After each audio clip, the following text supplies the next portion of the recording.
Make a motion to open the meeting. Okay. Second. Second, all in favor? Aye. Okay. This will be the 7 o'clock, applicant Andrew and Claire Apichetto. Yes. Okay, requesting a special permit under section 3.2.2.1 and 9.3.6 of the Auburn zoning bylaws for an addition to be constructed as a multifamily two-family on property located at 58 Pinehurst, Auburn, Mass. Map 10, parcel 173. Motion to open this hearing? I'll make a motion. Okay, all in favor? Aye. And is the applicant here? Come on up.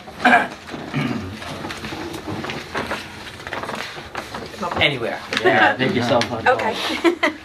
So I take it the only real change from the last time you here is that it's going for a two-family instead of the, right? Yes, yeah. Otherwise, I was gonna say, I sat down and we talked about it, and with the different options, if we were going for the accessory apartment, there would have been several variances and whatnot to ask for. It seemed to be the better option to revise it to ask for the special permit. absolutely.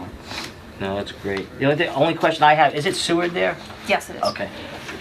Because it looks like you got, you meet I all got the the- requirements for square footage. Yes. I had it surveyed, which is what you guys Yep, asked me to make sure excellent. for the setback, Yep, so. you're in there. Any questions from the board at all?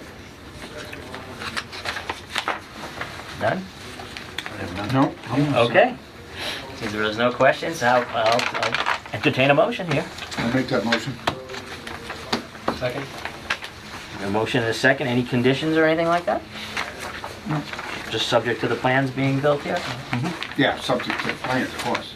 Okay, the site plan we just got here, okay? Yep. Okay, we have a motion and a second. All in favor? Aye. You're done. That was hard. I know, right? Phew. So that's it? That's it. You're all set. Well, I was gonna say, at this point, since you do have the approval, we do have a 20-day appeal period. However, since there's nobody here, I don't feel that you're gonna get appealed. So you are allowed to submit your documents to the building department for Okay. review and permit. Before the 20-day appeal period is up, you can begin at your own peril. Obviously, if somebody appeals, then we have to deal with them. If nobody does, then you can just keep going. Okay, Okay? wonderful. Thank you very much for your time. You're welcome. Life is just games.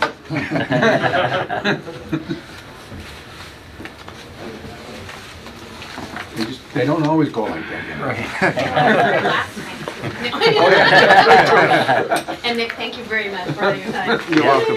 No, they gave you great guidance on this. That was the way to go. I'm sorry? Oh, sure. No, you don't, I don't think you really I want really that. don't. Okay. Actually, I have to go to church choir rehearsal, so. Oh, there you go. Say a prayer for him then at least.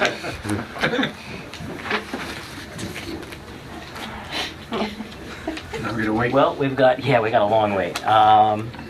Anybody, do you want to go through the minutes there? Yeah. Anybody have a problem with the minutes? Is there anything that might need to be corrected here?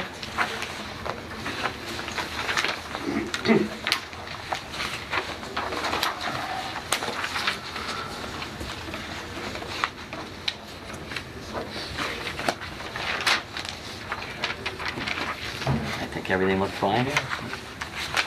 Motion to accept the minutes then? I'll make a motion to accept the minutes. Second. Second, all in favor? Aye. Okay. All righty. That's out of the way.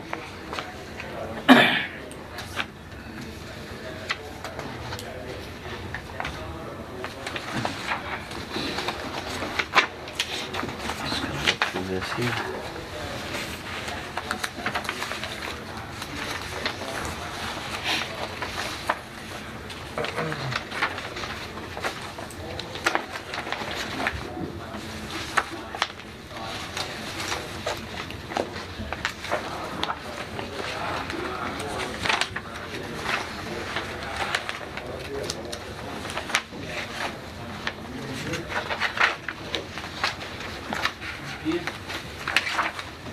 Yes, Paul.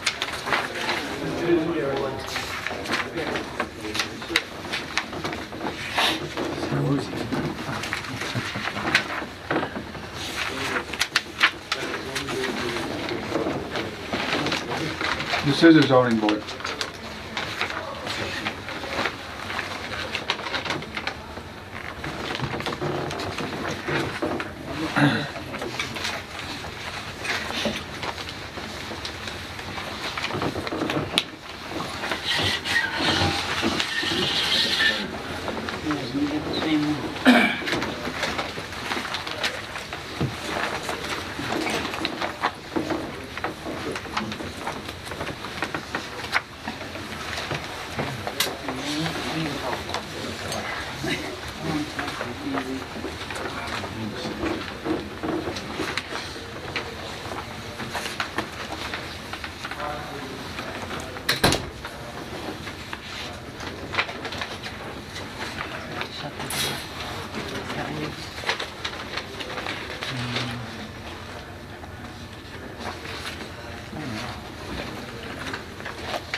pocket. Yeah, I'm waiting for...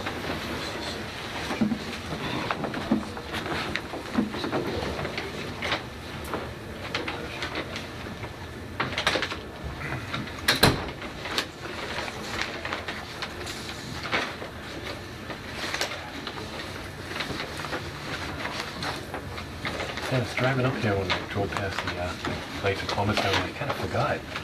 Is that one continued? Remember they came in looking to Raise the building. raise the building? I kind of forgot where we... Well, they were looking for a variance Okay. at one point, Which one was this? RH Way. Way. Oh, They withdrew for the variance. Okay. That was the only thing there. So it was just the change of use. change of use. Okay. I believe they're working on building plans. Eventually, they'll be back here once they have Kind designs of for let them what they want to know, do. you know, granting a variance has to show us something. Yeah. No, Would be nice. I was gonna say, it would be nice if you could get a variance without showing Without anything. showing, yeah. Yeah, trust us, don't worry about it. It'll be something like this. Yeah.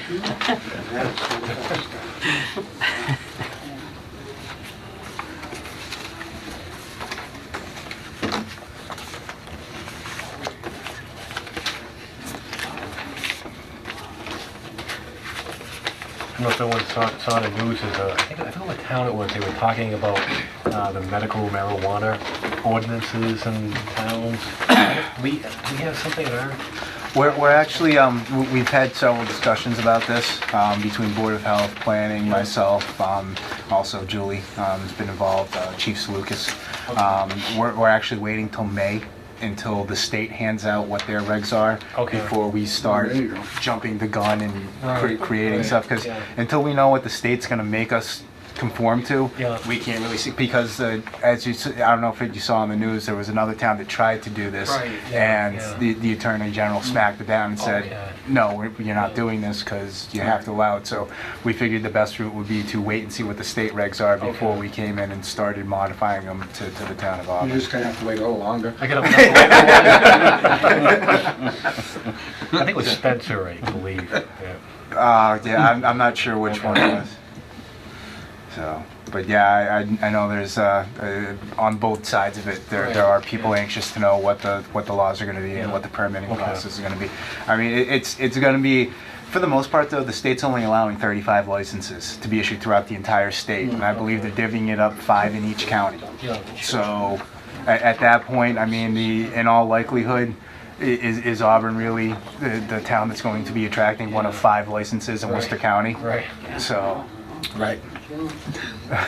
No, I mean, you said 5 per county, then you'd be looking at the biggest county is Worcester. yeah. So, So, I mean, I could make a case of why somebody would want to be here. I mean, if we've got the 4 major highways that all meet at one point. Wayne's got some extra acreage he could use growing on. Compliment the hotel. That's right. So, but we kind of did a rundown of the cities in Worcester County, and we figured there was probably 5 or 6 Right. above Worcester that would Right. probably want to take a crack at the licenses. So,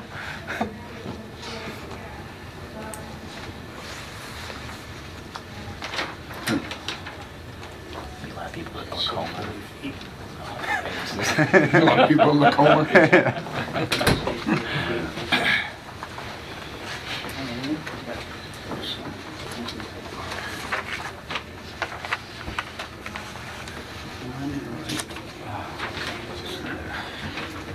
Six more minutes.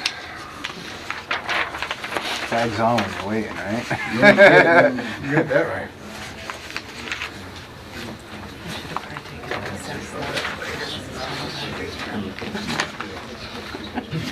I'm not saying anything. It's,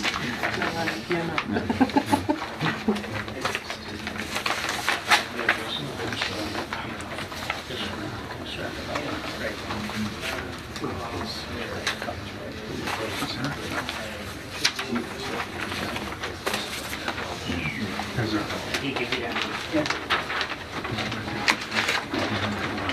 So 5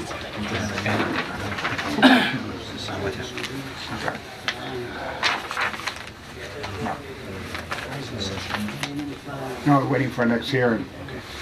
We got 5 more minutes before we can do another hearing.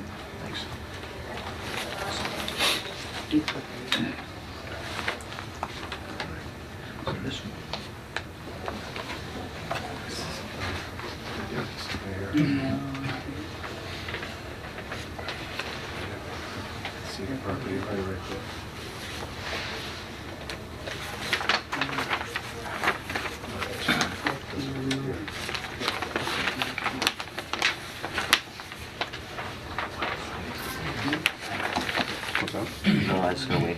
I got a question on for Nick when we get to this one, the next one on the parking, when we open it up.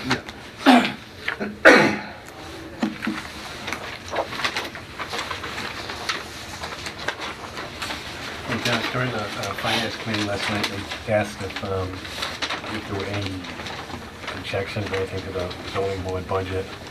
Yeah, no, I was supposed to go, I just couldn't do the work, I couldn't make it in there, but most of our budget, I don't think they put anything for education, right, again? I mentioned it, Did they zero it out on us again? they did, but I think if... You can always get it. Or even if you maybe for next year information, because it almost looks like they kind of, if it's not used, then they kind of close it out. So if you mentioned Well- that you'd like to see it in the Well, budget. I'm surprised from Sheila, we didn't get anything from the planning association there. We usually get it all the time too. 'cause I know. We've gone to many of them. Right. You know how the citizens planning, collaboration, whatever it's called there, Yeah. you go, they usually give courses every year, twice a Okay. year, for zoning boards, planning boards, just updates on, Yeah, last year we had permits, nothing. We used to get them all the variances. time.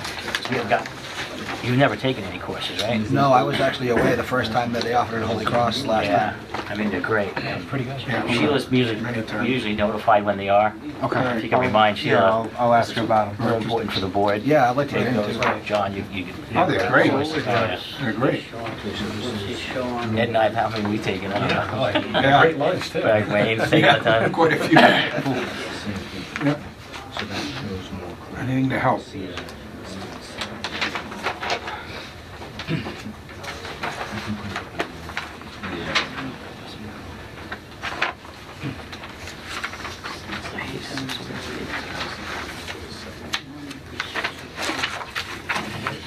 Look at the agenda. Here it is.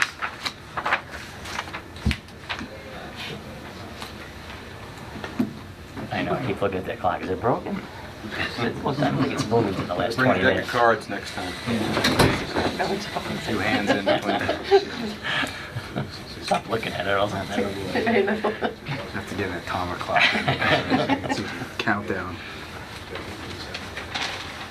There you go, Paul, you can be our official doorman now. If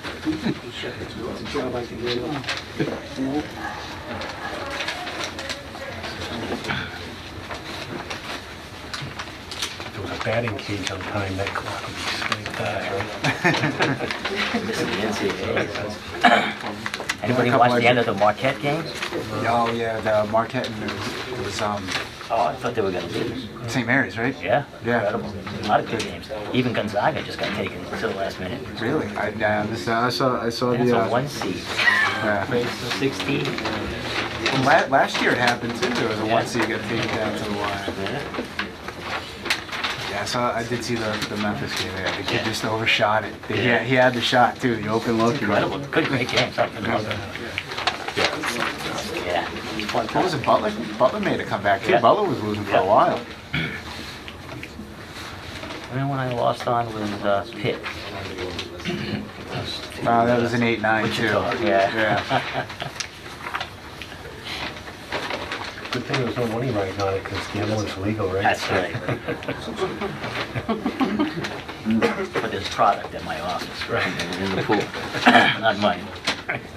Okay, I think we can get this one going. Okay, this is a continuation, motion to open to 7:15. Applicant Alpesh A. Patel of Southbridge, Mass., requesting a special permit under section 8.2.2 of the Auburn zoning bylaws for the change of one non-conforming use, a catering shop, to another non-conforming use, a convenience store on property located at 143 Oxford Street North, Auburn, Mass., map 10, parcel 83. Motion to reopen this hearing. I'll make that motion. Is there a second? I'll second. Okay, all in favor? Aye. Okay, applicant, you want to come up?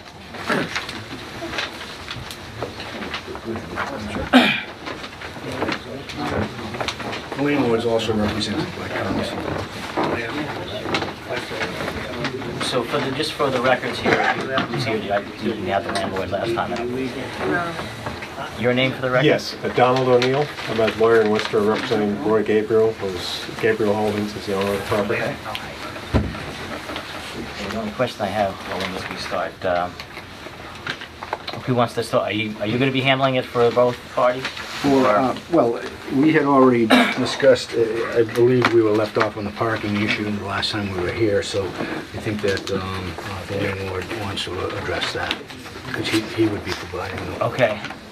So, as I understand it, the issue came to me, Roy came to me and said that there was a question about the parking, and he'd have some discussion with the building inspector, and I think he'd gone out there and looked at the existing parking situation and came up with a total of 17 spaces, which I think is, based on his determination, is what the variety of uses out there would require. That number of spaces if you went through each use and determined which spaces were required. The question that also came up is this triangle which is in front of the property. If you look on the plan that you've got, it says owner unknown. This situation really has existed since, as far as we can determine, going back to when the building was first constructed, which was sometime 1975 or 1976. And they have been used basically continuously since that point in connection with this building for parking. I mean, obviously it's the primary parking, which is right in front of the building. There have been a number of uses that have come through previously, and we did find some of this information was back in 2001, I believe it was on one of the plans that was submitted. But the use has been... Sorry, what's that? My apologies again. Okay, sorry. So, when Roy purchased the property, he was not aware that this was even an issue. And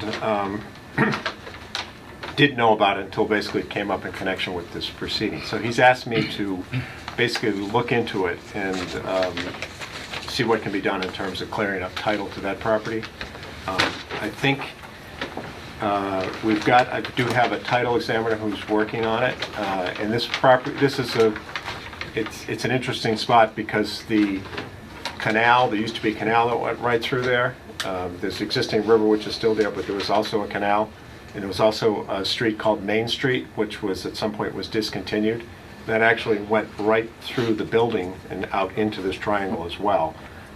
So there's a lot going on right in that spot, and of course none of it is there now. So the situation with roads and also with canals that are treated similar to roads is that typically when they're discontinued, the abutter owns up to the midpoint.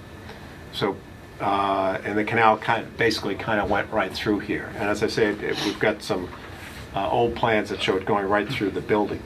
So I believe that was even though it's called Main Street, would have been a private street, which upon discontinuance, title would revert to the abutters on either side. And the canal would be a similar situation where you would go out to the midpoint of the canal. But the question in terms of the ownership is a little hazy because normally nobody really owns the canal in terms of the ownership in it, so you have to look to the abutters on either side. So I've got a title examiner looking at it, and he's still working on it, but basically he told me that he thought it's a combination of the road and the canal. So that would just be sort of going back to determining who had record title to the property originally, and it's highly likely that a good portion of that will actually rest with this property. In addition to that, there is also another way to acquire title, which is through adverse possession, and that requires open use for a 20-year period, and we can clearly demonstrate over 30, almost 35 years of usage for the parking for this building. So, and I think, you know, it's right out there, it's right on the street, it's pretty open, it has been paved, it's been maintained, it's been used continuously. So there's case law, basically in Massachusetts, to the effect that adverse possession is good title. It's not record title, but it's good title to the property. I do have copies of the cases if you're Doesn't interested that in. yet have to be determined by a judge? To confirm it, you can get it determined by a judge, but basically the law is if you've used it for 20 years, openly and, notoriously is what they say in terms of claiming ownership to it, and certainly they've done that through their use of it. To get record title, you would have to go through court, but the case law basically indicates if you've got that, the presumption is that you've got title to the property. And it's, I guess, a presumption that is saying that the abutting neighbors said, I've known about the use and I allowed it, your adverse possession goes out the window, right? If I'm up on my adverse possession law, as long as the abutter says he's in some way he might have a document said maybe he wrote a letter 20 years ago saying, I know you're parking on my property, I'm okay with it. No, if you have that situation, that person would be incumbent upon them to stop the usage. They would have to have filed action to stop that, to prevent that from, if somebody says, that's my property, and you say, well, no, and you continue to use it, if they don't take affirmative action to stop you from using it and to establish their title, then you do get title through adverse possession. And I don't think we haven't heard from anybody who's ever claimed, that they own this or that they've given permission for the use of the convenience store and all the other uses for the past 35 years to use that for parking. So that's a little bit of a hypothetical, but I think there has been no action taken by anyone who's ever claimed this property. Roy has owned the property since 2006. He did, when he purchased the property, spoke with the former owner just in terms of the layout. They never said anything about anyone claiming that property. And certainly it's been used in conjunction with this property continuously. So I think in terms of the tricky part for us in terms of the title work is just to identify, and as I say, it's possible that a good portion of this is ours anyway, and to the extent that there's some that isn't, I feel that the adverse possession case is very solid, and it's just a question of naming somebody, because we do have, we can just look through the records of all the approvals that have been previously granted, by the town in terms of building permits, in terms of other usage. Clearly, there's a record that shows that it has been used. This isn't a situation where, somebody's been throwing leaves over in their neighbor's woods and then claim that they've got adverse possession. This is paved, it's plowed, it's maintained, and it's used, on a daily basis, for parking for this property. So the other part I think that we sort of come back to is that I understand that we're looking here at a change in use, and we're looking at the existing conditions. And the existing conditions in terms of the parking really have been, these are the existing conditions really that have existed since the building was constructed. So it's not as if this just happened overnight. This is the way that it's always been. Clearly it's been functioning in this capacity since the building was built. No one's ever tried to stop this or interfere with this. And so we feel, that it's a situation which will resolve itself. Roy has asked me basically to follow through and do what's necessary to accomplish that. But that's something which it doesn't happen overnight, and it's going to take some time to basically to go through the process to get record title. But I do feel, based on everything that we've seen, that we actually do have title. It's just not record title. So that I think that the ownership does, in fact, through the use, which is demonstrated and acknowledged by everybody, establish title to that property. So with that property, we do have 17 spaces, which, as I understand, is what's required for the use with the proposed convenience store coming in, and we would be looking for approval on that basis. One question I have, Nick, I wanted to go over the numbers that you that you required, and basically how you came up with the 17. Okay, so if you can run that through me, only because I was looking at some of the the parking bylaw, Yes. and I'm not too sure if we omitted a few spaces. Well, did you have an opportunity to read the memo Yeah, there? I did. And Okay. the only part I think that we're missing is the employee spaces. Well, I did include one space for the employee for the convenience store. The size of the convenience store only requires So one you employee. got so 6 for the six for apartments. the, yes. That's a gimme. Yep. We've got 9 basically for the convenience store itself, Correct. based on square footage. Correct. Okay, we've got 1 for the convenience store employee. Well, we've got 8 for the convenience store for square footage. Okay, all right, 8.3, we'll round it down. Okay, so we need 9 there. Yeah. We've got how many for the barber shop?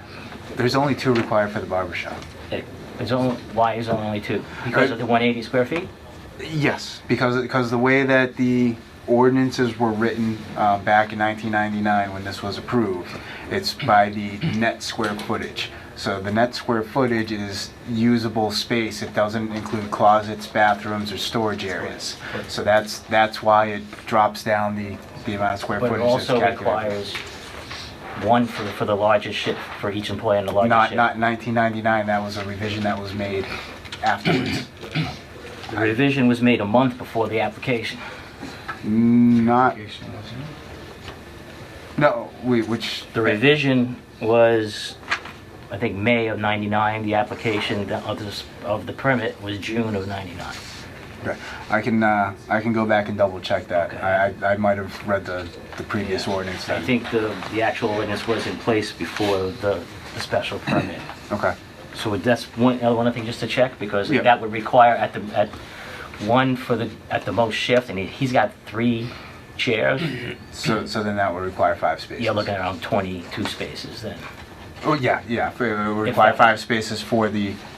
I will double check when the ordinance was put in I mean, and the time. I'm pretty sure. Scheduled parking use is 5/13/99. Okay. And June '99 was when they came for special permit. Okay.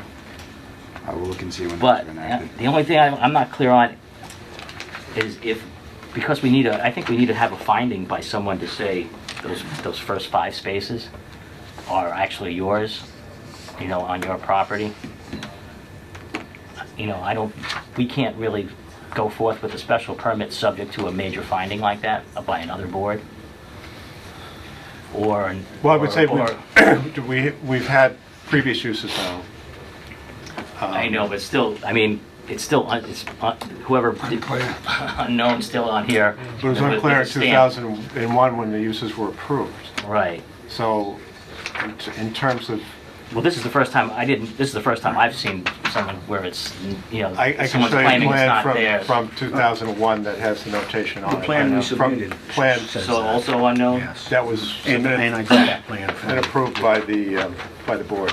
Right. And by the town. I mean, as far as we can go, I mean, if this should by any chance say that it's not your property, okay? I mean, that clearly puts this whole plan in jeopardy here, because it also accesses even onto the, Well, let me give you an example of the distinction between legal title and record title, something that's probably familiar or common. When somebody dies, the title vests in the heirs, even though there isn't a deed specifically given out. So a legal title can exist in a person or entity, and in this case the landlord, even though the record title doesn't reflect that. And the adverse possession that they've had for well more than the statute would establish the legal title without there being a record title.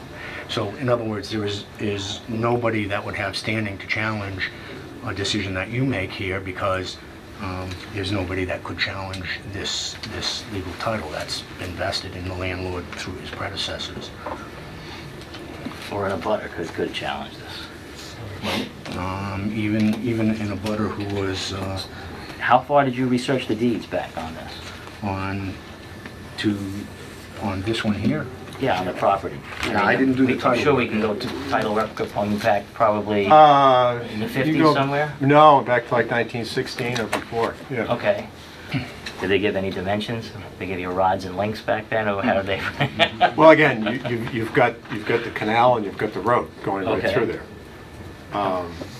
And I do have a copy of the plan from 2001. It's pretty clearly marked on there, shows the parking spaces. Yeah, no, I'm just wondering if there's a record of title.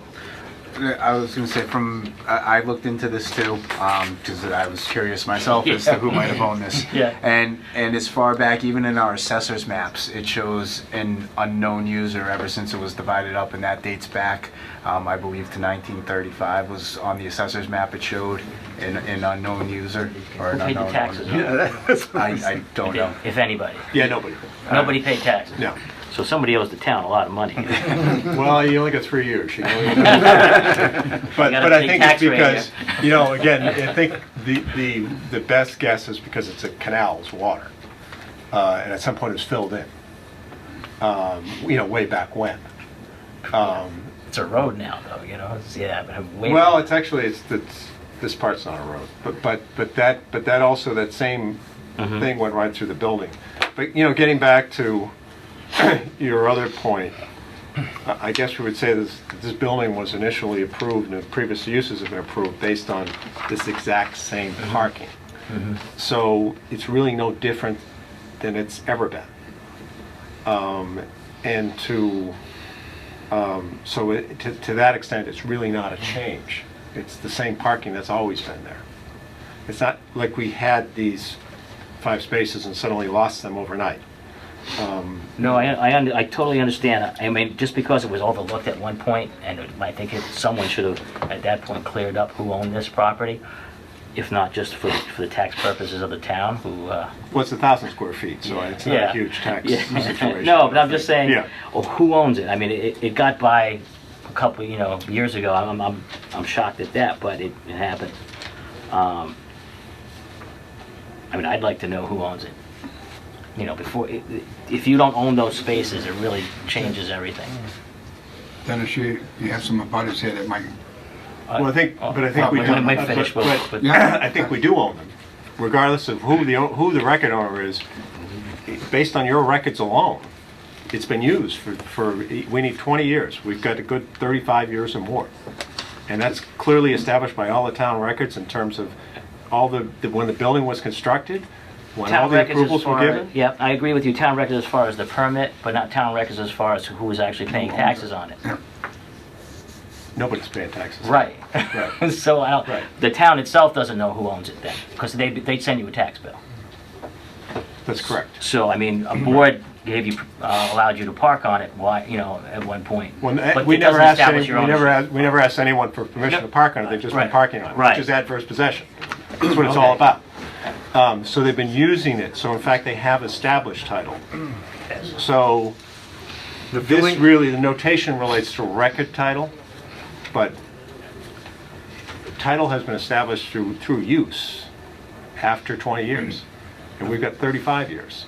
The filling in of the canal and then the paving on top of it and the use of it, that's the exercise of dominion and control over the property, and that has been done continuously for over 35 years. So the legal title, we know who has the legal title. It's just we don't know, there is no record title for that particular portion of the land. Now, if it was a road, wouldn't the town own it? If it was Main Street?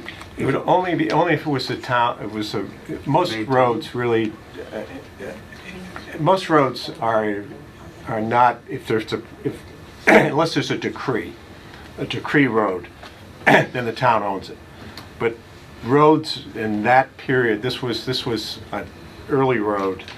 Very few of the roads actually had actual decrees where the town took the fee. So typically, what you have is would be like a private street. And a private street, the owners own out to the midpoint, and that would be true unless it's a decree like a highway, or something where the state actually came in and took the fee. Then if they took the fee, then the town would own it. However, I've seen a sketch which shows that road going right through this building. So every indication is it was just a private street. But it was a canal there too, correct? Yes. And Wayne, weren't you one of the, there's a dam there on that? Yes. Right? Yeah. Don't they usually take the area around the dam, or it comes under their jurisdiction? They usually do. Yeah. I'm I'm just not wondering if saying that it- happened. I'm I not don't saying know. it happened there because It's just I don't know odd it. that no one But- knows who owns it. It's not been taxed, and I was gonna say, in the way that it's slivered out, I mean, it could be as simple as whoever drew the lines made a mistake when they were drawing the lines, too. I mean- You know, it dates back for, I'm not saying that, I don't know who owns it either, but, you know, it goes back extremely far to where the erroneous lines came from. So it could be a portion of property that was never claimed or divvied up. It could have been as simple as when the surveyors and the assessors were drawing their line, when they filled in the canal, that they mistook a marking out there and put it on the plan wrong. The fact is, nobody knows. So, So could you take it over and stop paying taxes on it? Could they just take this parcel and add it to? yeah, but I don't. I think there's a lot of problems with this parcel that it's gonna have to be taken care of through the courts, probably. Well, one possible solution, I mean, it's to say that we're sort of dead in the water with this property until we resolve this is kind of a harsh situation, because I think there are other ways of looking at it. One, we have as good a case as you could possibly hope for in terms of the adverse possession and the use. Another idea that we had in terms of looking at this was perhaps some sort of condition which would indicate that if, we're unable to establish record title to that parcel, that, additional parking be created on the lot. That's something which we could live with. I mean, it seems kind of foolish to do that to, if you look at the parcel, it looks like you could probably make up 5 spaces if you wanted to cut all the trees down and push the property over to the right, if you had to. Right. But if you don't have to, it seems kind of unnecessary to do that. But certainly if it were set up so that if for any reason we were to lose these spaces, and I really frankly just don't see that happen. Again, after all this time, I know, but if it were to happen, if it were set up so that, these spaces would have to be replicated or replaced elsewhere on the property, we could do that. But the question is again, some of this, I know there are parking requirements and you need so many spaces. 9's a lot for a convenience store in the real world. I know square footage, that's what it requires, but how many times are you in a convenience store where you've got actually 9 people in there? There might be maybe for 5 minutes, maybe for 5 or 10 minutes, but mostly on the it's time of people day. in and out. Yeah. And also, we've got some residential use. Typically, those people aren't there all the time, or the barber shop. So it would probably function fine without that number of spaces, even though, that's a requirement, that's what's needed.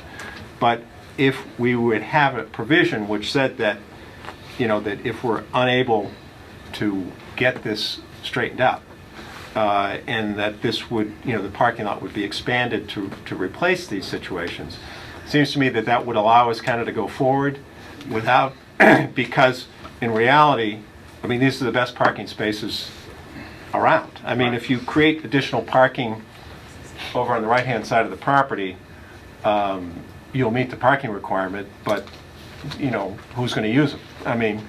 So it seems, though, that, it just seems kind of like foolish to do that when we have really solid claim on these, and I think it can be established, clearly in terms of ownership.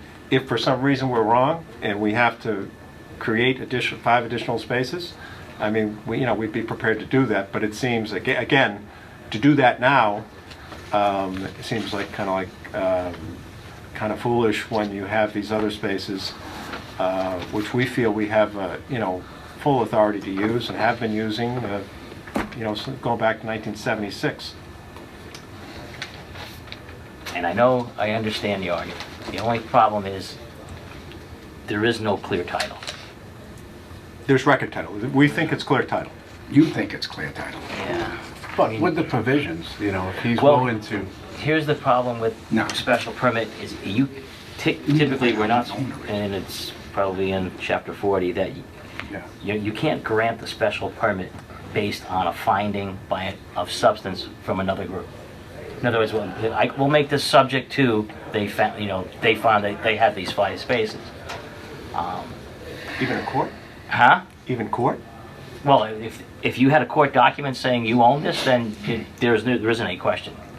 No, but I think if a finding were conditioned upon a court approval. Upon any board, any. Well, any board. how about just a straight time restriction that you impose? Well, we can't even, according to chapter 40 there, we're not even supposed to allow a special permit based on a finding that's, say, substantial, and this is substantial. If you don't own this property, that's a substantial finding. We can't do it. So, subject to that, we really can't grant you a special permit saying, we're gonna allow this subject to another finding. We're supposed to have all that information here and now when we make this decision. It's not supposed to be something that it's set on another finding down the road. Well, I can give you case law that says that if you use it for more than 20 years, you establish title to the property. I'm sure there's case law, but that doesn't establish the title yet. A judge has to say, yeah, I agree with your case law. I have To get very limited knowledge on adverse. I have some, because I have someone that's actually a parking lot of my property, and I sent him a lease. So he's still using it, but I know he's using it, and he can't take it from me because he's paying me to use it. Right. Okay, so I don't know what happened before. You're only talking, how long have you had it? 2006? I don't know what papers might pop up before he had it. We don't know who owns it. We don't know who could claim ownership to this property. Maybe there was an agreement somewhere that's documented that no one's found yet, or even come up because no one's bothered for it. I'm not too sure. See, you don't really have clear title yet. You think you do, and I understand your reasons for it. Well, But unless you show us a document that says you do own it, Yeah. Well, what if we got an affidavit from a prior owner saying he owned it since 1976 and no one ever contacted him, he never paid a dime for anything, he was not leasing it? because that's in a court of law. We need something probably from a judge or No, something like but that. you're hypothetical. It's hypothetical, Yeah. but something from a prior owner, a sworn affidavit that says he owned it for 35 years, he never leased it from anyone, never paid anybody to use it. I mean, I think unless you had something to the contrary. Sure, unless someone came up to refute it, but Well, those 5 spaces belong to the tenants upstairs, and if that's tenant-only parking, then your only decision is over the rest of the balance if there's enough parking for our usage. well, no, we require 6 spaces of the ones that are left to be for the tenants. Sure, so those 5 for the tenants and one of these others is for the tenants. And therefore, the balance of it is on land that we legally own. Yeah, but you have to come up with the spaces, and again, including the tenants. The tenants aren't out. You own the property, and that lot itself would have to come up with those. So the tenants wouldn't be without parking. No, they're not without parking. No, even without that. And you wanted to put this business together like that. On that smaller lot, you'd still be required to make tenant parking. all the parking spaces. You'd just have to fit them on there. I don't know how, but you'd have to fit them on there. Maybe you can. Yeah, there's enough square footage to do that, but it doesn't seem Saying like you'd have to close trees and all. Maybe you could have 5 parking spots somewhere else. Yeah, there looked to be a lot of space in the back, in the rear, but that's, I don't know where your property goes to there. That's another ownership problem. That's another ownership problem. And that I would wouldn't be, feel comfortable even voting on this unless you got clear titles or deeds. It's just not right unless there's somebody here that can, I know you got a couple of butters here, I guess. Yeah, at maybe- one point, we're gonna hear from the abutters. No, I but when- understand, but maybe, they can clear some of it up too. Okay. I mean, I understand what he's saying, but he's just saying it's gonna all go through and everything's gonna happen and happen. And it's not in front of us, we don't have the clear title or nothing. So I'm not going on what he says, because he's being paid by somebody else to say that. No, I fully understand, and I don't, and I know previously a permit was granted, but the town hasn't recognized ownership on this only because you'd be taxed. Okay, so, I don't think the town's gonna back you on. Oh, yeah, you no, own this. and I think, just part of the situation is that, that, again, this, I have to tell you that when this came up, Yeah, it's so- first you've really heard of it. Yeah, And he just bought the place, was up and running, it had a store in there, there's parking in front. You know what I mean? So it's not the type of thing that was really brought to his attention, or he's like, what do you mean, what are you talking about? So he kind of made he's been operating the assumption all along that those were his parking spaces. And I think they are his parking spaces. They could And again, very well- I'm not going to repeat myself, Yeah, but they could very well be. but But that's clearly, not- it's that's not a 35 court years decision either. is, Yeah. you'd be hard pressed to see how we could not have adverse possession. But I think really, if you're clearly the board's having a problem with it, and we need to get your approval to basically, we've got a tenant, it's been empty for a while.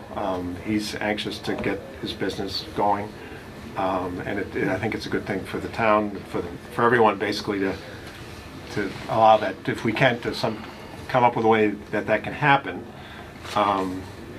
Even though we did talk about saying, we don't want to make the parking lot any bigger unless we have to. Well, kind of, I think what you're telling me is maybe we have to in order to get your you approval. might, just, Yes. as when our building inspector is gonna probably review this here, he may come up with that you need 5 more spaces. 5 more in And addition then to it's- 17? For the Yeah. barber shop. Yeah. Maybe 22 hours. And then you're talking, okay, so now you're talking 22. Yeah. Well, I don't know how it lays out in terms of the, we'd have to get someone to lay out the parking and see how many they can get. I mean, you can always, Request for relief from the parking? yes, you Yeah. can always request that. Yeah. That's always there as an option. We're trying to clear up, I guess right The now, ownership is, ownership, exactly what we need. And then, actually, before we do anything, I'd like to hear from some of the abutters. Yeah, I would too. Abutters for this? Yeah. Sure, your name and address, please. Paul Kadir, 53 Old Common Road, Auburn, Mass. Okay. Right, instead of getting all this real big problem with the cars the way they're gonna be parked there, right? They have the access, you have to go in on the left-hand side of that building, turn around the back, and then come back, which crosses my property, a piece of my property. Well, And, Which one's talk your about property? back, Paul? huh? Talk about the Right back? here. Yeah. 147. It's along the I'm side. blind, so I have to That's ask. okay. 147. This is us, we're at 147. Okay, so this is your property here. Oh, okay. Okay. Yeah, does this map help you? Does it help? Yeah, that's a little bit bigger, yeah. See something? Oh, there you go. Okay, there's another one here. This is what's Okay, I bought this property back in 1961, so I know where all the lines are. I've had this right-hand side surveyed at least 5 times, and somebody gathers railroad stakes because they keep pulling the stakes. Yeah, little pins, yeah. They keep pulling the stakes out, and then when it goes up on the 30 feet, they keep pulling that stake too. And if you notice, I got some pictures, there's a big hole right in that driveway right now where I believe the stake is, where my line is, but I got so sick of all the time having those stakes pulled up. Plus, this piece of property here where they paved, BK Pave and paved that. And I forgot the other guy's name that owned it. I told him, that's my property, don't pave it. He says, I got a hot load of tar here, what am I gonna do? I said, don't pave it, I'm gonna dig it up, it's mine. So I got the same problem what he's saying about the front piece of land. Now, I applied to buy that front piece of land 25 years ago, that I knew it was there. And then Donnie Miller has been down to this piece of property at least 10 times over this thing. So he says, the only way I could beat this is put a fence up there. Now, if I put a fence up here, that's gonna block all the vision coming down Oxford Street and going up, or coming out, accessing his driveway. And then also, according to the town here, they gotta go in on the left-hand side of this building, go around the back of the building, and then come out the right side. Which comes onto my property every time they keep doing that. But the other big problem is with these cars parked here. I had a convenience store, so a convenience store does not have one or two people. If they're gonna have the lottery tickets, I know what it is, they'll be in and out of there all the time. Now, I didn't mind one big truck going through once in a while, but now when we got a convenience store, we got the milkman, we got the oil man, we got the whatever, big trucks that are going through. But the main thing, how's a fire truck gonna get through there? There's no way a fire truck could go through that with them parking spots there. If there was a fire, they couldn't. Plus, they cannot access that property without making that loop to come around the building without going onto somebody else's property. You know, I have some pictures if you want to see them about that, you know, that I took, that is all mud and gravel, and they're not supposed to be going over anything that's not paved. And then the other problem I got on Oxford Street, there's a crosswalk right in front of my property, okay? You come out here, the children come up Oxford Street, and then they go here, there's a crosswalk. Now, with a convenience store, I had a problem with all kids hanging around there, and they're gonna be running around there all the time. The main thing is they gotta cross my property, go by them cars and back, a chance of getting hurt. And then now when a car pulls out of my driveway, coming down, anything on the street, they can't see nothing. It's all blocked off. Now, how can that be that they going around the building, right? There's no way you can go around the building. He only owns 7 feet, well, 5 to 7 feet for property line. And it's supposed to be all paved, which is not. So he's only got 5 feet. You sold this property. Huh? Right. You had this, you previously owned this property. Yeah, that's right. But years back, I previously owned this piece of property, which I sold to Bob Burkott. And I bought it from Arthur Blaze, and I've been there since 1961.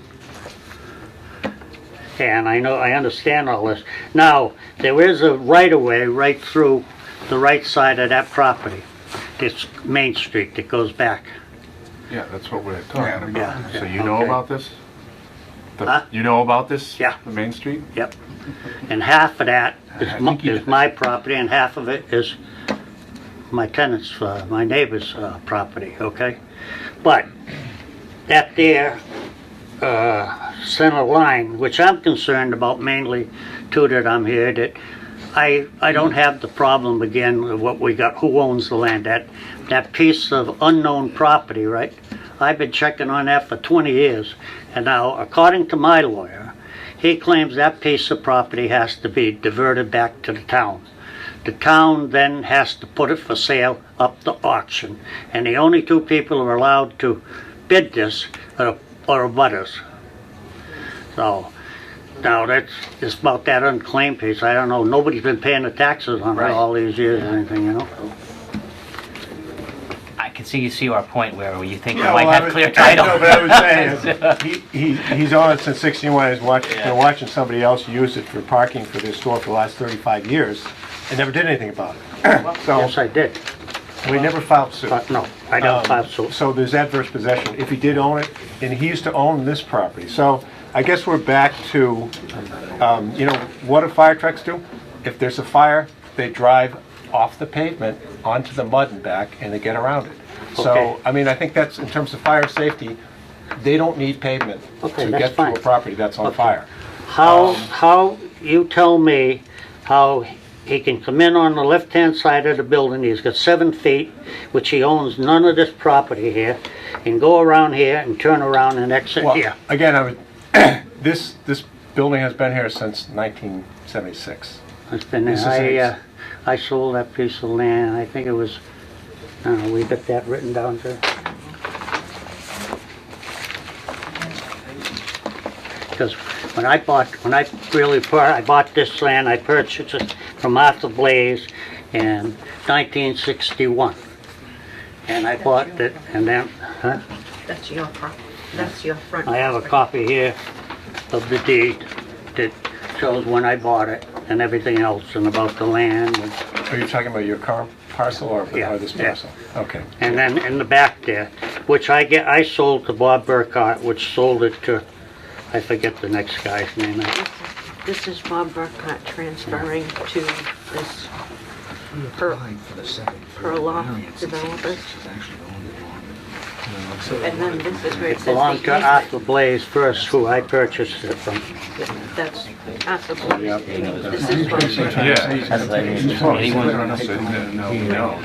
I mean. Anyone- That Main Street used to connect to what's now existing Main Street. Oh, I agree, but he's just trying to say he's gonna take the property. Hold on, folks, hang on. Yeah, I don't want to be rude, but we have methods of decorum here that need to go through the chair. So we can kind of regroup a little bit, and if we can go through the chair, we can kind of get a little focus on what's going on here, and then we can move forward.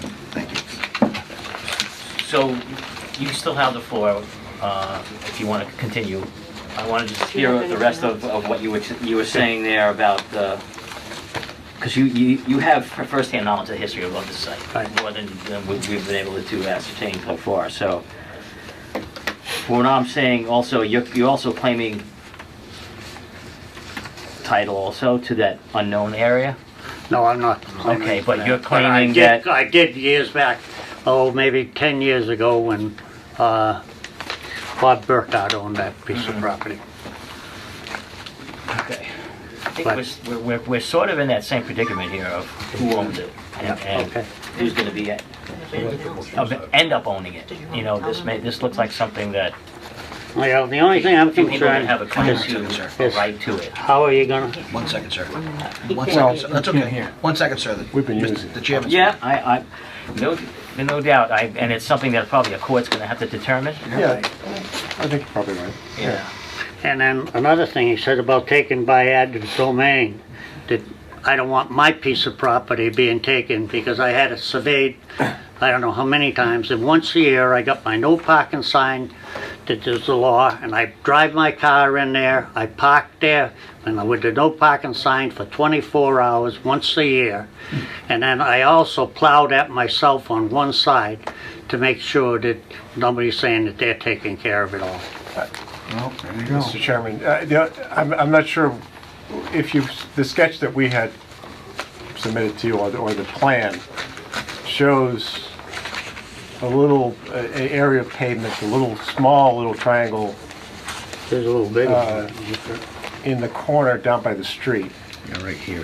See next to the manhole?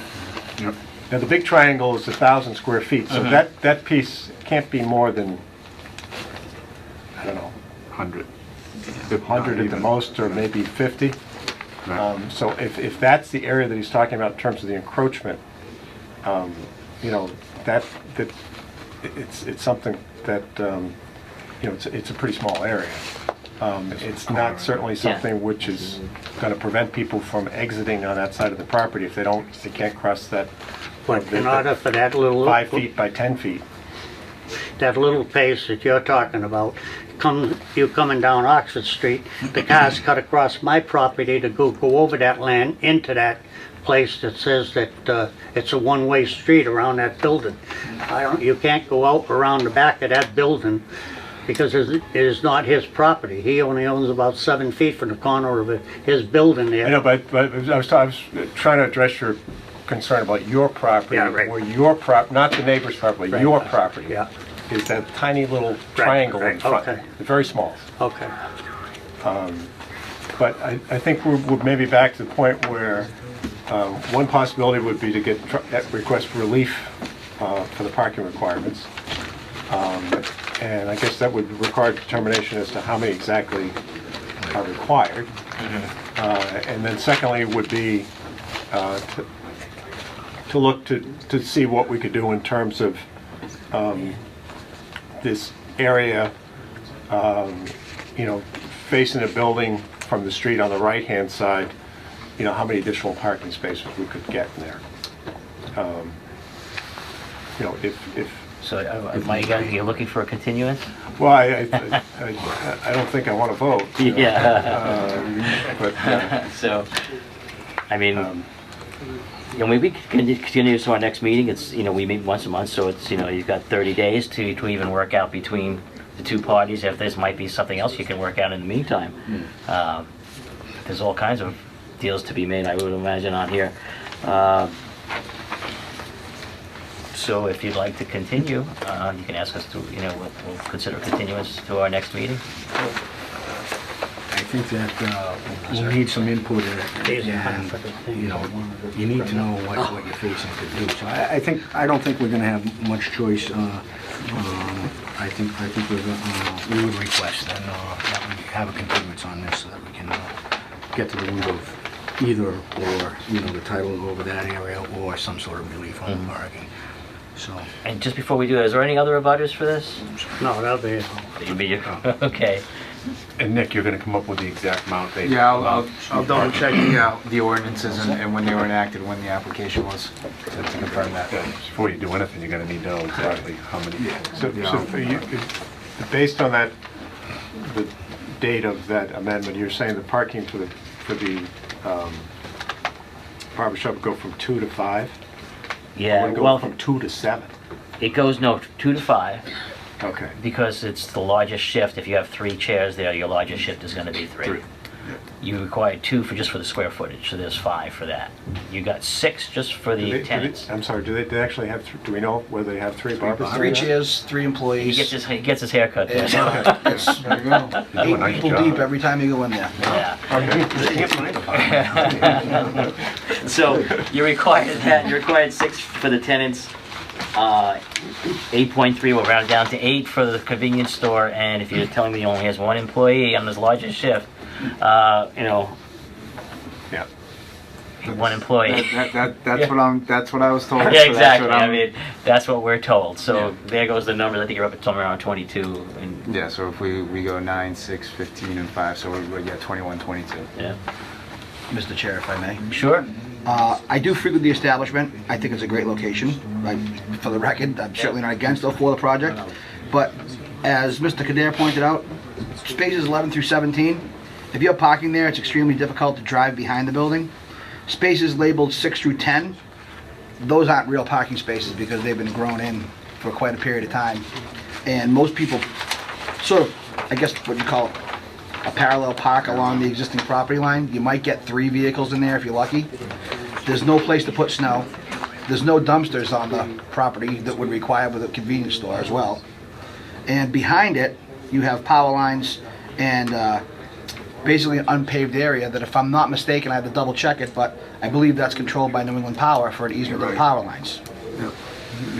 So there are other issues aside from what we've already discussed in the meeting that make this certainly possibly workable, but without, there's going to be some necessary improvement as well, I think. Okay. Are you requesting a continuance? I guess it would be my question. Yeah, that would be a really close, thanks. Will 1 month give you sufficient time to clear up whatever you need to look at this? Yeah, I think it would, and we've got a prospective tenant, obviously, he's Anxious. he's got to get his I spot, and he's understand. going to go somewhere else, so. Yeah.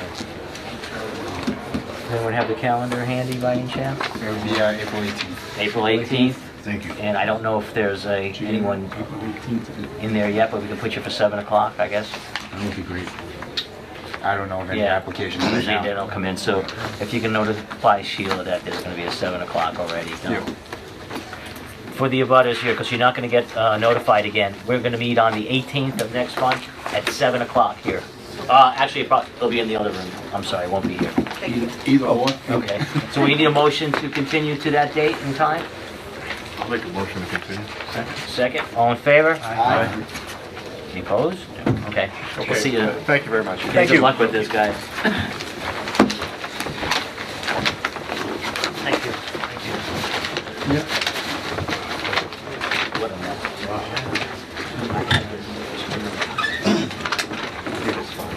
Oh, yeah. Oh, I was over there when it was nice.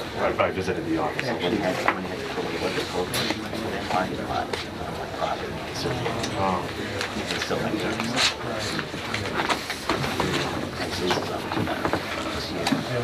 I may just take a look at it. Those guys, man. They were so hot in the car. I came in, it was cold. This,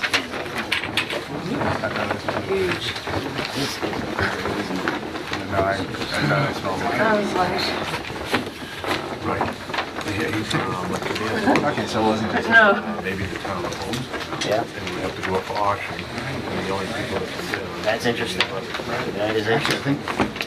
I think the town owns the front of that building, right? I can't honestly say who does. I think we might have a plan for I've it. looked at this, I went through the assessors to the office, I went through the old land records, I went through all the old decisions for anything that's been used on this property, and there is nothing that says who or what owns this at any time. Okay, front. Yeah, I was gonna say that I there understand what he just does, though. randomly showed up this triangle on the assessor's maps with no actual owner, and nobody's ever questioned it. I'll take it, yeah. Oh, I own it. that's what I was on, you know, go down and take my No, flag. I was and- gonna say, yeah, the flag in it. I was talking about the parking in the front. Yeah, no, that's what I'm talking It would about. eliminate the whole Yeah. parking in the front. But I Yeah. think you can feel for the guy that Yeah. bought it, Yeah. because he, for 100 years, people have been parking out there and Correct. never really, Yeah, but if the guy that owned it, you're gonna slate the guy that owns it? And he even said he's taking All right, upkeep. we'll for get to no that the parking next week. signs and everything. Next Oh, I know. month. So you're just saying, go ahead, take my land. no, I'm saying the lots in the front. We'll The discuss parking this lots in the at front. the open meeting next month. Here we go. This is gonna be the applicant 730, Masad Family LLC, requesting a modification of the special permit issued to 50 Faith Ave under section 4.3.5.1 and 4.3.6 of the Auburn zoning bylaws for the property located at 50 Faith Ave, Auburn, Mass, map 55, parcel 1, 2, 3, 181, and 182, map 60, parcels 12, 15, and 16, and map 61, parcel 16, and the applicant is here. Good evening, Mr. Chairman and members of the board. My name is Paul O'Brien. I'm an attorney here in Auburn. I'm representing Diamond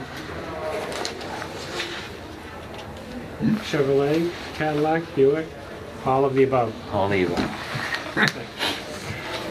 Back in 2010, you granted an aquifer permit for the parcels at 38 and 50 Faith Avenue. At that point, we had represented to you that the building was going to be used for detailing, so the materials that were involved were going to be cleaning fluids and solvents. Right now, what we want to do is amend that special permit to include motor oil, waste oil, refrigerants, batteries, antifreeze, transmission fluid. And that's it. Just a question, did you have lists and amounts of chemicals and things like that?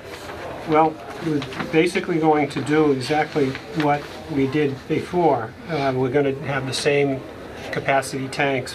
And since motor oil was a 500-gallon above ground tank, there's going to be a knee wall for overflow protection for containment. Waste oil would be a 275-gallon tank, some of which will be used for heat, as it was in the other building. Is that correct, David? Yes. And the remainder would be removed from the site by an environmental licensed hauler. The same quantities from the original permit? So I don't have the copies from the original. I do. And I'll just finish out the antifreeze is in 1-gallon plastic containers. Waste antifreeze would go in the waste oil container and be removed. The transmission fluid would be 500 above ground tank with a concrete knee wall. Automotive refrigerant comes in 3-pound cans, which would be, there's a machine that actually takes it out and recycles it. And batteries are stored on racks in the building. And this is the copy of the recorded permit.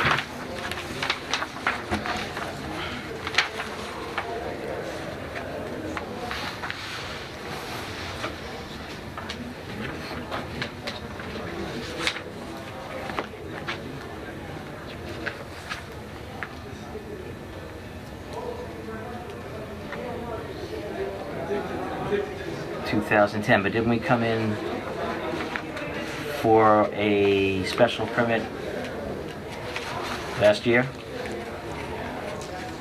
I'm not familiar with that. Yeah, we'll switch. I think that's the new one. Thank you. I think you were there. And it has them all in there, doesn't it? All the properties? Oh, look at that, yeah. I like that. Must have been quite a night.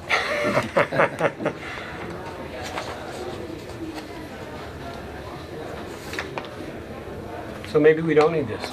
Sounded familiar. Hey, I'm just going, but it was specific to plans that you submitted back for that one.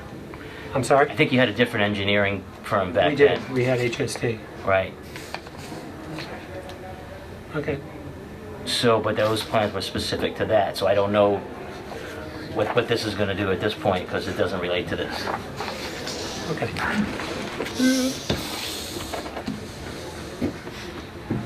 Well, I think we do have a few other things to talk to you about. I think so. So we'll put aside that particular special Okay. permit, and I'll yield the floor to Mike Scott because he has some things that he'd like to talk to you about relative to other aquifer regulations. All right? The floor is yours. Yeah, my name is Michael Scott. I'm an engineer at Waterman Design Associates in Westboro, Massachusetts. And I'm here on behalf of David as well, along with Paul. We filed a request for two things. One, we just determined maybe we didn't need to file a request for it, which is news to me, but we'll leave it at that. The second thing is that, as you may be aware and is represented on the plans that we submitted, the Massets had constructed a new service facility at 50 Faith Ave, and the building is larger than was originally approved by the planning board. As a result, the parking lot expanded beyond the limits of what was approved by the planning board. And also in the period between the planning board's approval, your approvals, they acquired another parcel. So there was construction on a parcel that's contiguous with the original parcels, but it's not mentioned in any permits, and probably including the one that was just passed back and forth. Yeah, I'm not too sure, because I think there's 5 parcels on that one. Yeah, and I believe they may be up to, is number 16 included in that one? Well, those are all books and pages. So. Yeah. Not assessors and maps and parcel. No. I believe there's 6 now, but we can count them because they have a list. I don't have that plan. I tried to find it, but I didn't find the plan from that special permit. Well, what I have is I have the plans, which I believe kind of bring the history of the project. I don't know if that's going to be helpful or hurtful, but I can at least walk you through what I believe had transpired and show you where the Massets would like to go. Because the other matter, besides the use of the property as a service facility, if you will, is also to increase, the other request is to increase the amount of impervious at the site from what was approved at roughly 71% and change up to the allowable 80%. So let me show you, if I may, and I don't know if there's an appropriate place to set an easel up, or that's what's best. So that, or I can use it in front of the whiteboard. Right? Right there. Over here or over there? Does it matter? Right there. Right where you're fine. standing, so.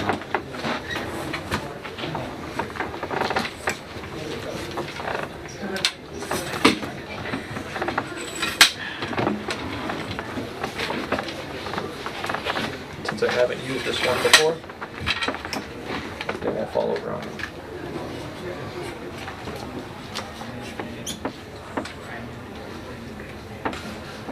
Start here.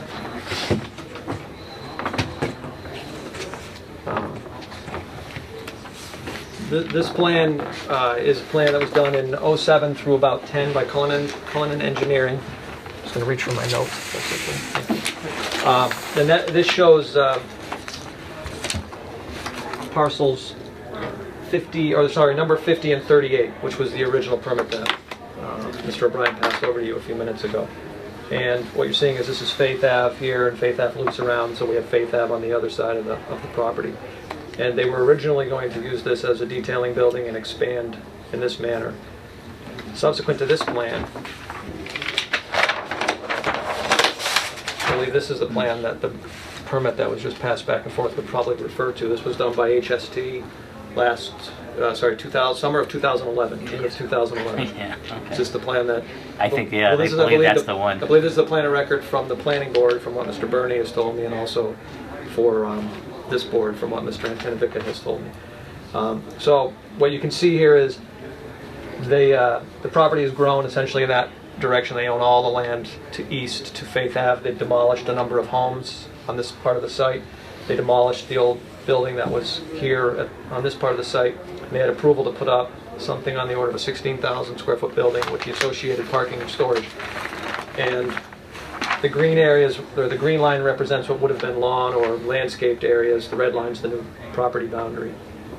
That, I think, resulted in around 71 or 72% impervious cover.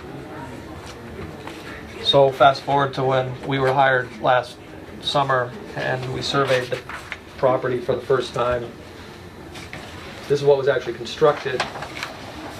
It may not be really obvious right now. Fallen. Yeah, just give it out.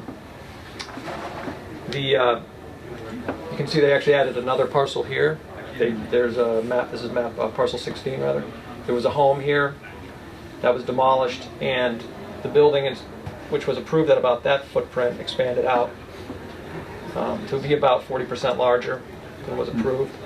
And the red is the new boundary, and you can see the limit of the green is the limit of the landscaped areas on the property. This presently is in excess of 80%, so it's well beyond the 71 that was approved.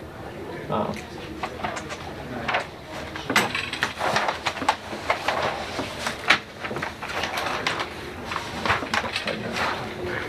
this leg's not straight.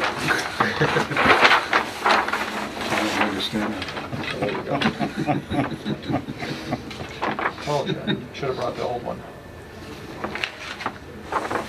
So this is in somewhere in excess of 80% now. What we provided the board for the final plan, at least for this present period, is this plan that I reviewed, at least in terms of the parking requirements with Mr. Antenovica and also discussed with Mr. Burney.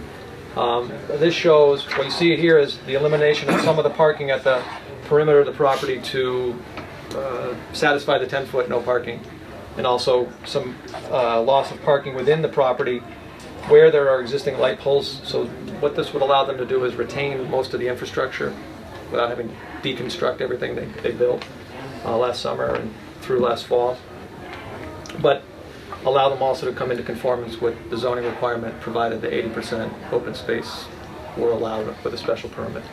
I would note, as I described in the letter, that when we reviewed the approved documents that were part of the Planning Board and Conservation Commission submittals and review and approvals, the stormwater management facility that was designed for this did include recharge, which is a prerequisite or a requirement of granting the open space.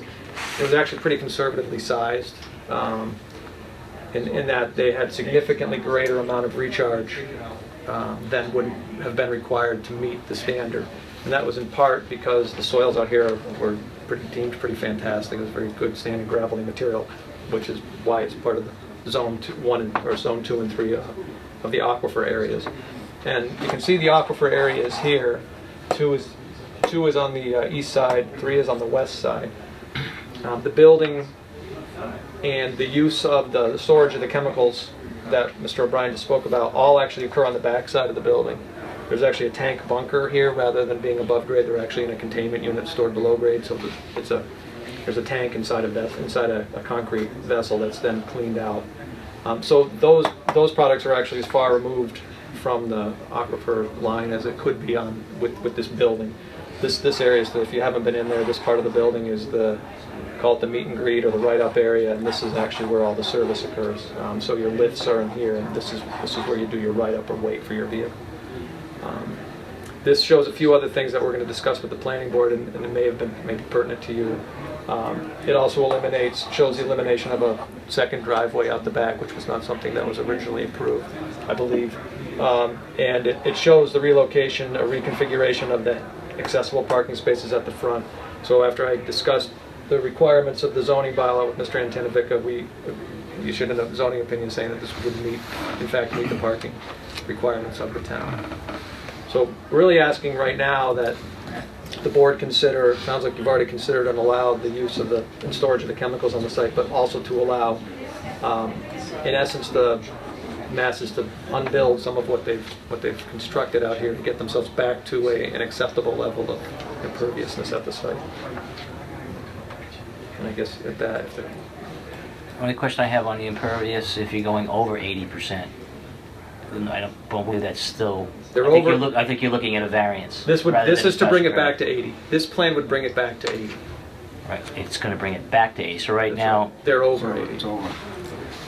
okay, as long as you're not over 80, because if you're over 80, you're looking at a variance rather than a special permit. Right. No, this plan is at 80. This plan brings you the site to 80. Okay.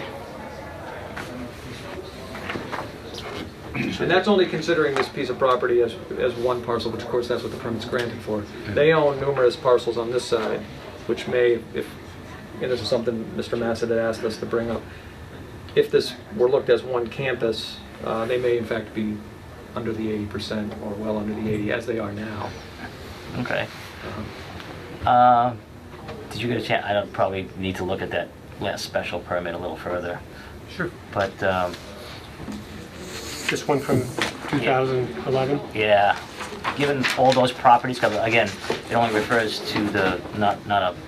Are there any properties that are on that are going, say, to the left of that property? I believe the last permit would not include this piece, which is, which I can give you the parcel number, and I can give you the deed reference if I had enough time, but it's listed in the application that we filed. Yeah, It would have been this piece here. Table.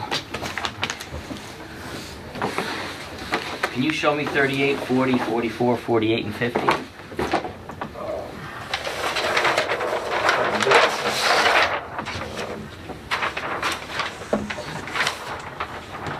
Oh, here we go. Let's get that all the way over here.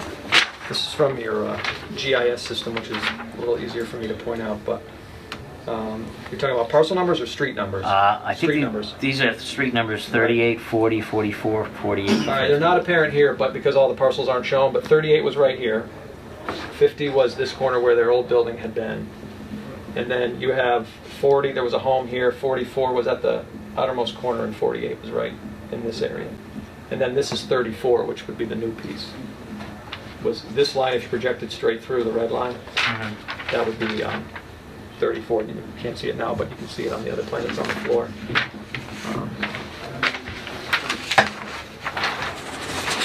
So again, the difference is now they bought this piece here, and it actually, you can't see it, but it says existing house right there. It's really screened.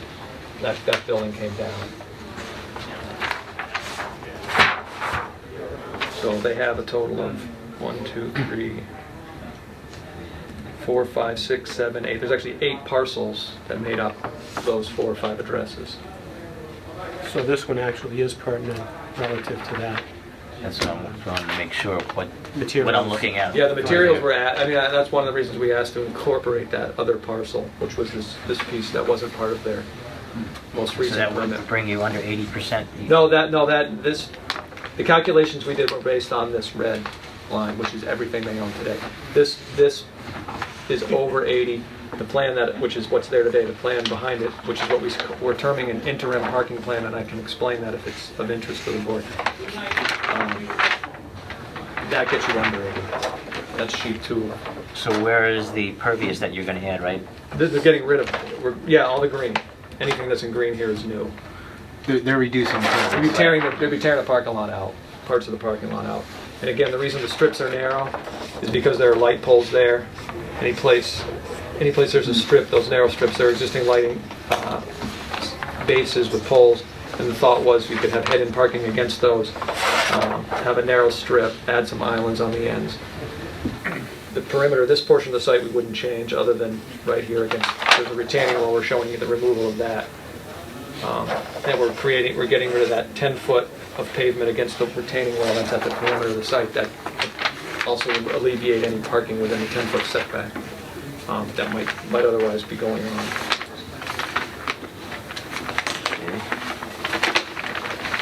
Any questions from the board? Any abutters here for this? Yeah? Wayne, I have questions on the parking. For years and years, we've been saying that they've been parking on the grass, and it just keeps continuing. I mean, David, I've talked to you, the board has talked to you, and they keep parking out on the grass. And, I mean, somehow we're gonna be able to straighten this out once and for all. I mean, it goes good for a while, because I had said something about it at one of our meetings a good year ago, I would say. And it was taken care of for a little while, and then all of a sudden they're coming back out, and then you get the people on the other side that start parking their trucks on the grass. I mean, we need to stop this. We haven't parked the car on the grass since I was at that meeting where I said we wouldn't. Yes, you did, Dave. Yes, you To have. park under the flag, we don't park. you need to look at this too. Dave, you park on the, you go down Faith Ave, you park on the right side on the grass. Number 3 condition. In the fall time, you could even see where the discoloration from the cars parking there on the grass. I mean, I go by there all the time. Condition number And yes, you did very well for a little while, Dave. And then it was like, oh, well, now it's quiet. And then you started doing it again. I mean, you know, They were doing as far as the parking goes, I don't have a problem with this plan or this, but the parking access to issue has got to be taken care of. tank underground. They were going to discontinue that when we granted this. You know that, right? 51, that you're not supposed to be doing any auto repair, or well, you were discontinuing that special permit On 51? on 51 when this got approved. Yes. So no The 51. auto repair on which is- 51. Yeah, that's eventually going to become a showroom. When we say eventually, is it what, it should not be used now for anything other than, should be used for auto repair or anything like that, Because of that. because of that. Okay. So when that goes into effect, Well, I imagine it is in effect already. We got Yeah. for special the other permit one. there. Yeah. You're looking to amend that, but that's not gonna amend that part of it. I got it. Okay. Mr. Chair, if He I only may needs ask. one. Yep, no, that's why I Right. think it was agreeable at the time that you would, that, all that for special permit 51 has gone away. Yeah. Okay. Okay. You can make that a condition in the... Well, it's in the condition of this one. Right. And did you want a copy? I mean, you probably, I only had one, it's the only one I could find, so. Okay. But I'll take one later. I have it in my computer. so. All right.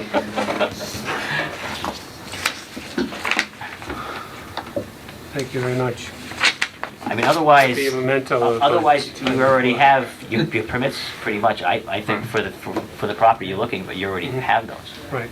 Other than, so I just want to know exactly what you're looking to amend now, because we're not looking to amend this one, Well, we're amending in the sense we're adding the parcel. parcel to And we're that. also giving you this plan because that's going to bring them into compliance Okay. on the impervious. Okay, so with the amendment to the, what's the date of this plan? 10/31/12? It was last revised 2/12/13.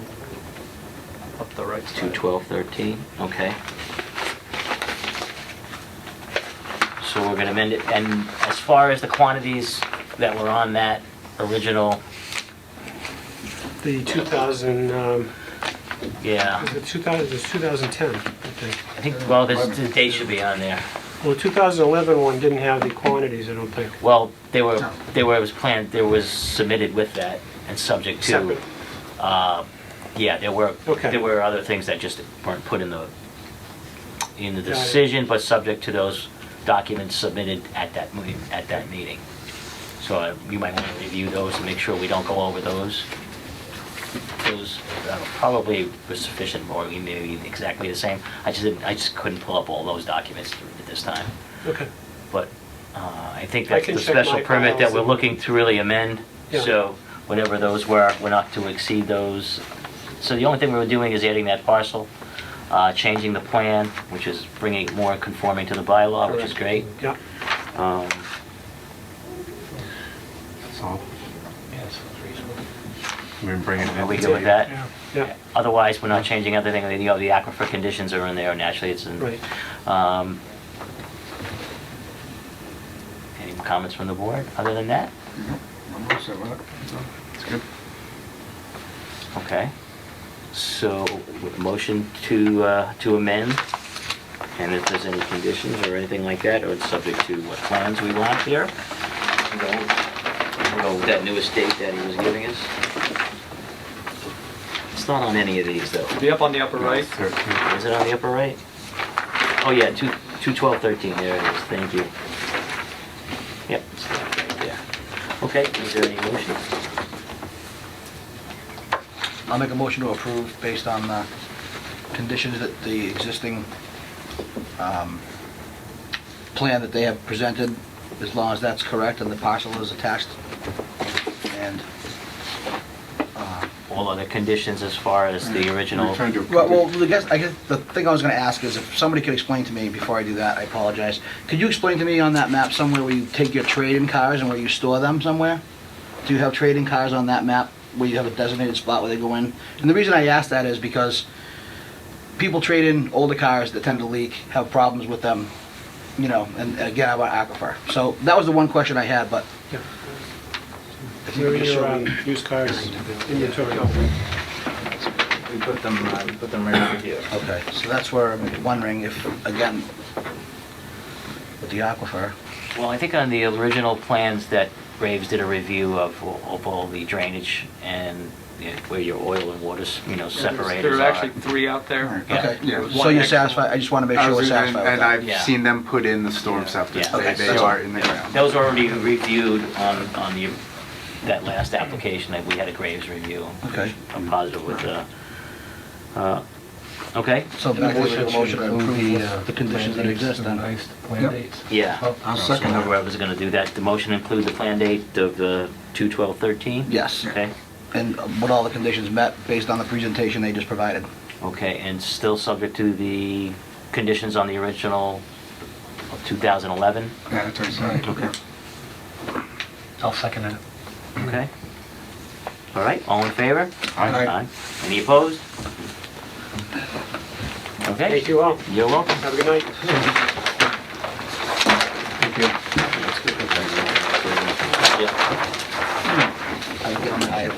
Okay, thank you. No problem.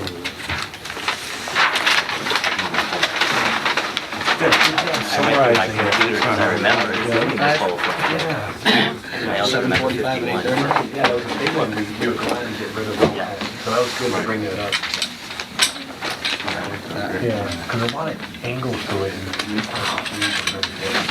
hooked up the sewer, but it was, well, he had town water out.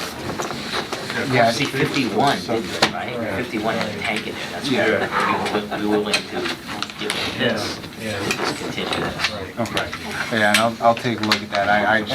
I've been trying to play catch up on this Oh, no, project you- for a while, so. Believe it, Yeah. yeah. So I'll take a look at the previous Yeah. conditions and make sure that we're complying with all of those also. Beautiful thing, okay.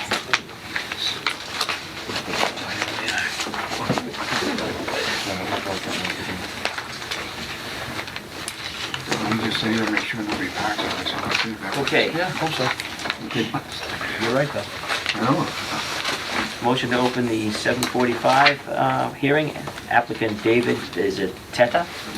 And Eric Anand, requesting a special permit under section 3.9.1.2 of the Auburn zoning bylaws for use of a home office at 18 Old Farm Road, Auburn, Mass, map 13, parcel 17. And how are you doing today? Okay, just again, your name and address for the... Dennis, make a motion to open. Oh, motion to open? Sorry. That's all right. Second? Second. All in favor? Aye.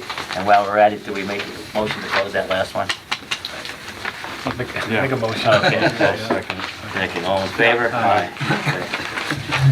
I'm sorry, I'm still in pain from my shoulder, sir. Hey, don't worry about it. Okay. Everybody makes mistakes. Members of the board, my name is David Tete, internal building contractor, and then now in December I bought 18 Old Farm Road, and then I'm applying just to operate just one bedroom to operate an office, turn it into an office, home office. Do you don't have any employees other than yourself? Other than myself.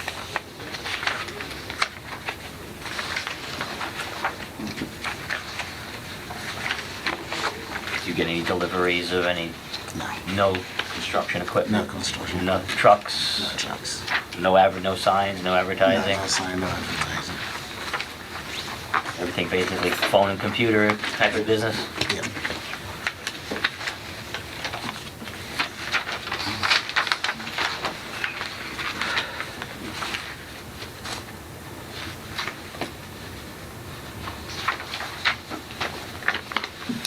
Questions from the board? It's pretty straightforward. Yeah, no signage, no traffic. Abutters for this? Okay, There you your go. name and address for the records, please, whoever would like this. Your name Craig Boyle, and your address? 10 Auburn Hill Road.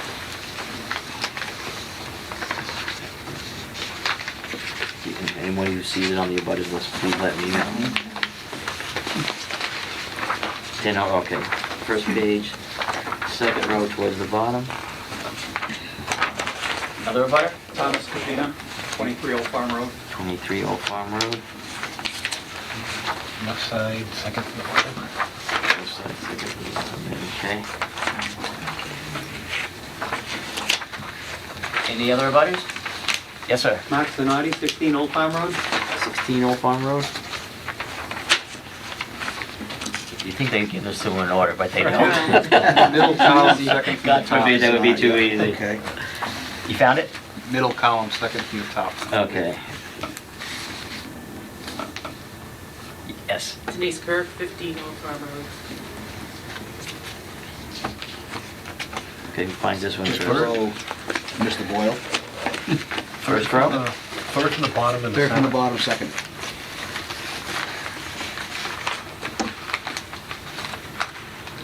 Third from the bottom on the second. Oh, yeah. Like the battleship. Yeah. Speaking of grown up, 20 Old Farm. Which one? 20? 20? Yeah. Okay.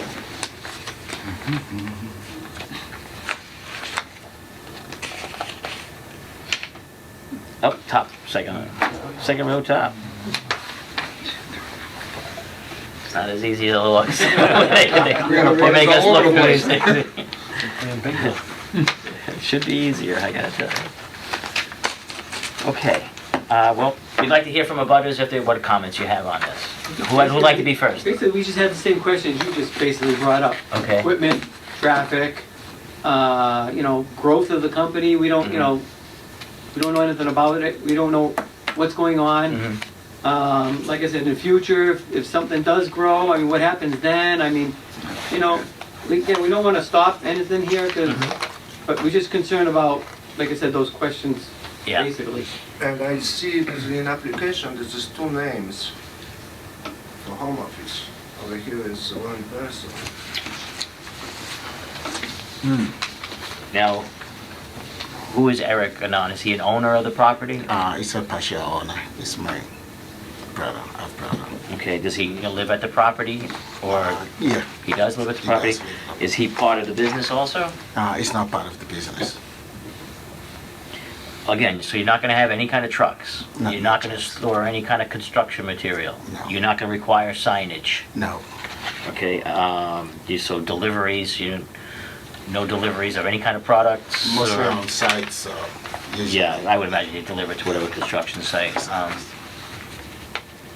And again, no employees. No employees. What type of business is it? What's that? What type of business? It's a building construction.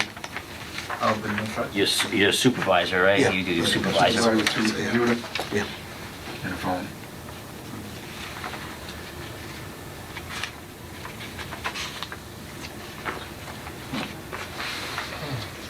How many cars do you park there now? Just two of your own vehicles? or- My wife, my kids live there. My wife drive, and I have 2 vehicles. So we currently have like 4 vehicles parked in there.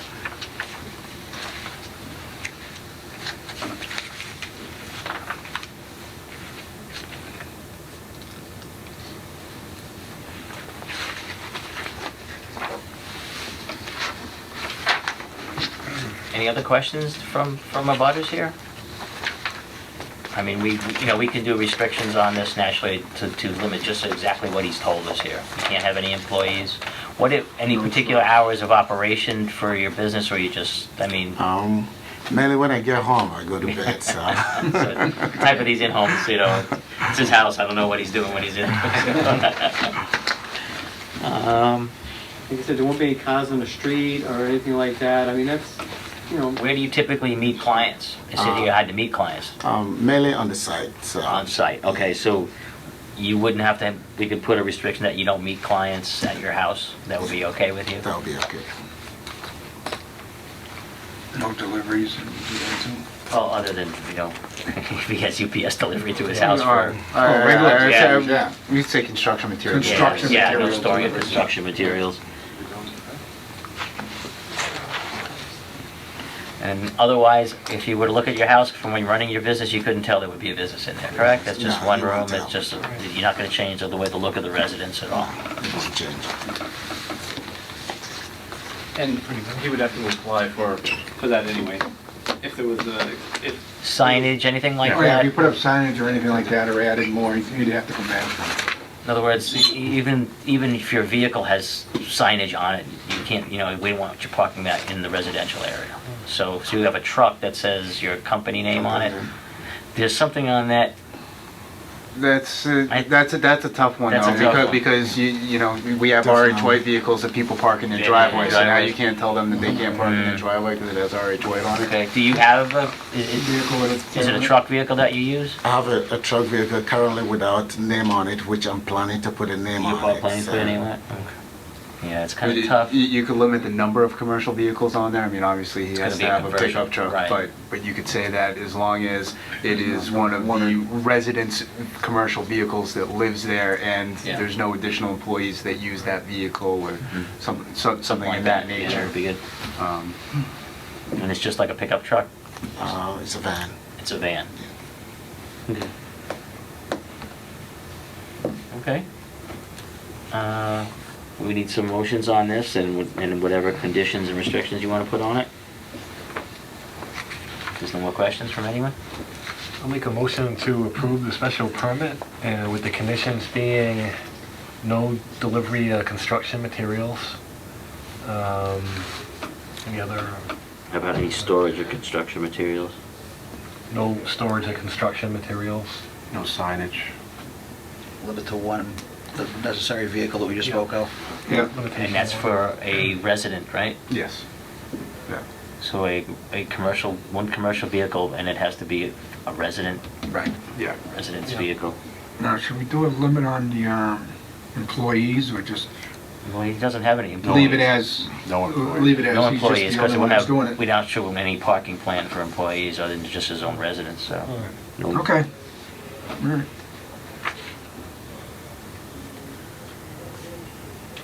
That pretty much covers it. Yeah. Okay.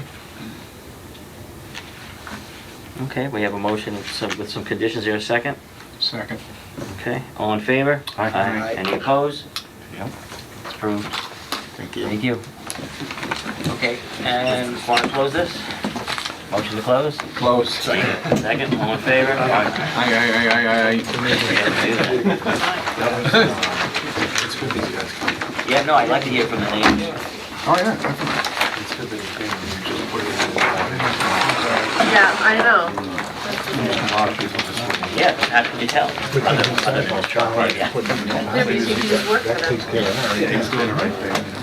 I was gonna say, I actually get a lot of people coming to that. There should be, there's a lot of people requesting zoning interpretations regarding the home business. You know, every one of them get the same response. I think I've got a standard template now that I send out to people regarding the home business.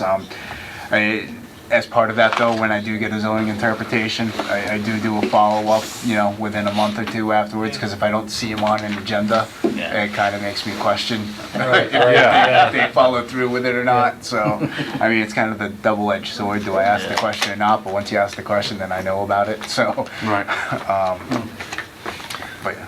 Great. Yeah, I've seen several. It seems to be a trend lately. I don't know if it's the economy. People seem that they just want to do more for themselves because there's Businesses so these little out days, there. you only need is a phone and a computer. Yeah. And a desk You don't somewhere. have to pay for an office. Yeah. Okay, wait, are you leaving?